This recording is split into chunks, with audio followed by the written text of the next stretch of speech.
हमारे साथ इस वक्त मौजूद हैं UC2 के काउंसलर सैयद आबिद अली शाह साहब।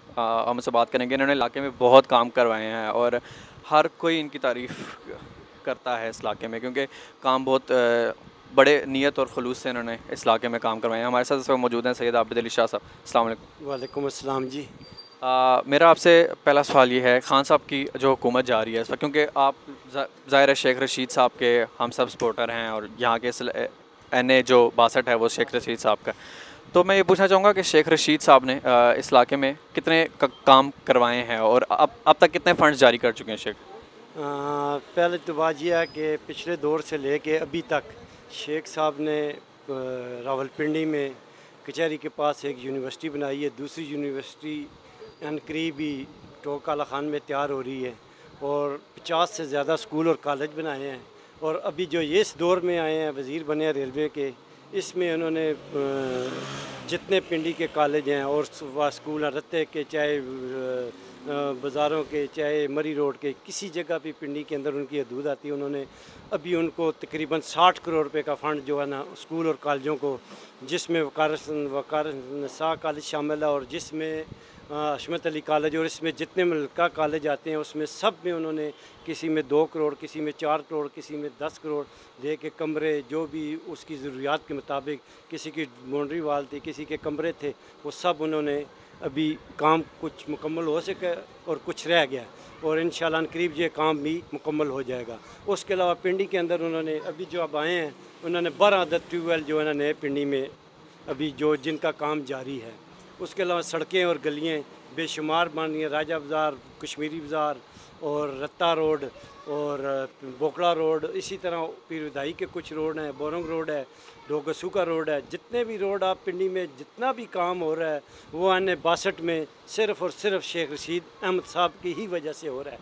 इससे पहले भी हुकूमतें आई हैं लेकिन उन्होंने मकाऊ की सियासत की है, उसकी वजह से उन्होंने बहुत नुकसान किया कौम का, अवाम का पैसा जो है इधर उधर गलियों में पक्की गलियां तोड़ के, पक्की सड़कें तोड़ के उन्होंने बनाया, जिसका खुमियादा हम आज भुगत रहे हैं। इसी तरह माँ बच्चे का अस्पताल अनकरीब तैयार हो रहा है जो 4 नंबर चुंगी के पास है। सदर में कॉलेज करीब तकरीबन मुकम्मल हो चुका है।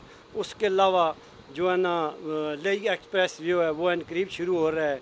रेलवे के जो PC1 का मंसूबा है जो असद उमर साहब और शेख रशीद अहमद से मिल के कर रहे हैं वो भी अनकरीब इंशाल्लाह 5-6 साल लगेंगे, वो भी मुकम्मल हो जाएगा।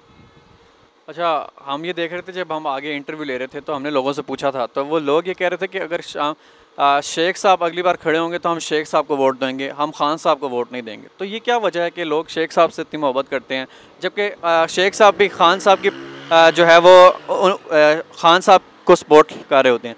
तो फिर इस वजह से क्या मसला है कि जो है लोग शेख साहब को पसंद करते हैं, खान साहब को नहीं पसंद करते? खान साहब को लोग पसंद करते हैं, कुछ लोग उनकी काबीने में हैं जो उन लोगों को पसंद नहीं है। ठीक है, जहाँ तक शेख रशीद अहमद साहब की बात है वो हर दौर में वो वज़ीर हैं, 8 दफ़ा वो वज़ीर रह चुके हैं, इसलिए वो सीनियर तरीन है पॉलिटिशियन है। इसके अलावा जो है खान की ज़ात तक बात है, खान ख़ुद ऑनेस्ट आदमी है। उसके अलावा जो वज़ीर हैं जो उनमें कुछ खामियाँ हैं, खामियों की वजह से जो है ना वो जो ख़राबियाँ पैदा हो रही हैं उसको दुरुस्त करने में काफ़ी टाइम लगेगा।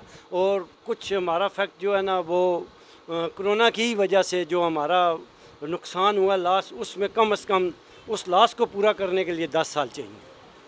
तो इसलिए ये कहना कि खान साहब अपनी तरफ से बहुत कुछ कर रहे हैं लेकिन आगे काबीना में कुछ लोग हैं जो उनको कामयाबी की तरफ देखना नहीं चाहते या उनको आगे और स्ट्रगल करने के लिए उनका साथ नहीं दे रहे। अच्छा, बिलावल भुट्टो के वाले साहब क्या कहना चाहेंगे? क्या वो सियासत में आइंदा सालों में आप उनको सियासत में देख रहे हैं? बिलावल भुट्टो साहब की सियासत जो है जी, वो अगर अपनी बहन को ले आते या अपनी फुप्पो को ले आते तो वो कामयाब हो जाते।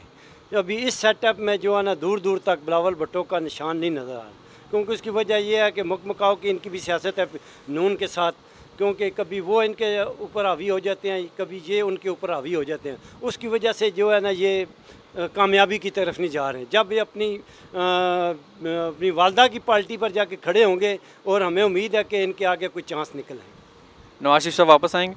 नवाज शरीफ जो डील करके गए हैं जी वो वापस नहीं आएंगे, क्योंकि कह के गए हैं जी कि आप 5 साल पूरे करें, हमें बाहर जाने दें, और उस वजह ही से बाहर गए हैं और उन्हीं की वजह से जेल की बजाय बदले वो मरियम औरंगज़ेब मरियम नवाज़ जो है जेल की वजह से की जेल में होनी चाहिए थी, वो अभी घर में है। तो ये डील का नतीजा है। तो आप समझते हैं अगले 2 साल खान साहब बेहतर कुछ कोशिश करेंगे गरीबों के लिए ख़ास तौर? पहले मैंने आपको कहा कि कोरोना की वजह से 10 साल लगेंगे, तो महंगाई हर दौर में हुई है। ये कोई कहे जी कि महंगाई इसी दौर में हुई है, तनासब कम और ज़्यादा हो सकता है, लेकिन महंगाई कोई बंदा कहे कि 2004 में सोना 10,000 रुपया तोला था, आज 2020 में वो 1,40,000 रुपया सोना तैयार करके होता है। तो आप कहेंगे जी खान साहब की वजह से हुआ, ये खान साहब की वजह से नहीं हुआ। आलमी मंडी की वजह से भी कुछ महंगाई जो होती है, जो पाकिस्तान के कंट्रोल में नहीं होती, उनको करनी पड़ती है। ठीक है, तो ये तासर गलत है महंगाई में जो। ठीक है, वो मीडिया जो है, कोई मीडिया ऐसे हैं जो इनके ख़िलाफ़ प्रोपेगेंडा कर रहे हैं कि ये कामयाब नहीं है, लेकिन कामयाबी के लिए भी लोगों का साथ चाहिए। अगर साथ नहीं होगा तो दुनिया में के आने वाले वक्तों में कोई कहिए कि मैं कामयाब हो जाऊँगा, वो गलत है। तो अभी शेख रशीद साहब, आपको बखूबी मालूम होगा, आप शेख रशीद साहब के साथ होते हैं, तो इस हल्के की सिचुएशन को अभी देखते हुए आप समझते हैं कि शेख रशीद साहब अगला इलेक्शन जीत जाएंगे इस हल्के से?